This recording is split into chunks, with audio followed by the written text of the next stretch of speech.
Hello everyone, it's Omai and welcome back to another Ambitious Cruise video. We are back for the Magma Kaido Blitz battle. So this first team I'm going to be showing you does use both of the new characters I pulled, with the Zoro and Sanji as a friend captain.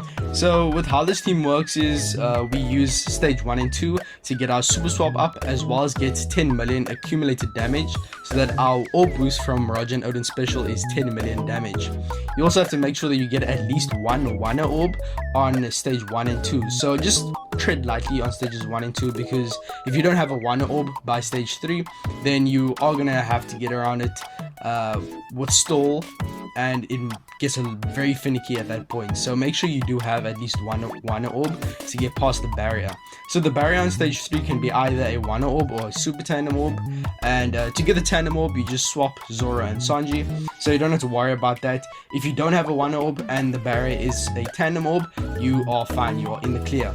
But you don't have to worry about X Drake, he'll run away after killing a Pooh. And then on stage 4, Kaido will have a damage reduction, and we'll get a bunch of bind to our units.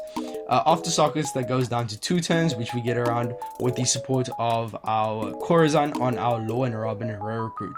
So that is required. And then we also have the support of Kid Sabo on our Luffy to get around 2 turns of the bind. 2 turns of the enemy damage reduction on the final stage. Special bind, my bad. And then on this stage as well, we're going to use a swap of Zoro and Sanji again, and then you can just use the super tandem with the tandem moves we got and kill the enemy on stage 4 very easily. Then on stage 5, against either Queen or King, this stage Zoro and Sanji is the most valuable player, along with Kinemon. So Zoro and Sanji are going to get around either the defense up or the threshold based on which variant appears. Then Kinemon will get around either the paralysis or the special rewind, depending on the variant. First, use your Roger and Odin first. That's the first thing you should use on stage 5. You'll get your 3-turn orb boost and a 1-turn attack boost. Then you'll have a color affinity boost that will get extended along with the attack boost from Kinemon's special. Then we can use the super swap effect and special of Zoro and Sanji to give us a full board of matching orbs, as well as a bunch of buffs, and also enhancing the attack boost and orb boost from Roger and Odin. Then on the 6th stage, we can just use the special of our Luffy to get around the special bind, along with the Sabo support, and then he'll also give us a base attack boost.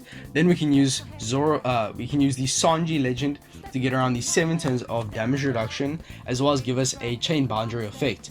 Now he will ask if you want to swap him into the captain, but deny that. You don't need him to be the captain, you will be wasting time. You do get more damage, but it's really not necessary. You're wasting time. In Blitz battle, you want to make sure the run is the most efficient, which is also why I'm showing you the time at the bottom. So that's about it for the team. You can use Rush if you really want to, but that also does waste a bit of time. But yeah, it definitely is overkill on the final stage. This team can deal about 400 million or 500 million at least on the final stage, whereas Kaido only has about 90 million. So it's very overkill. But let's get into the next team, which is using none of the new batch.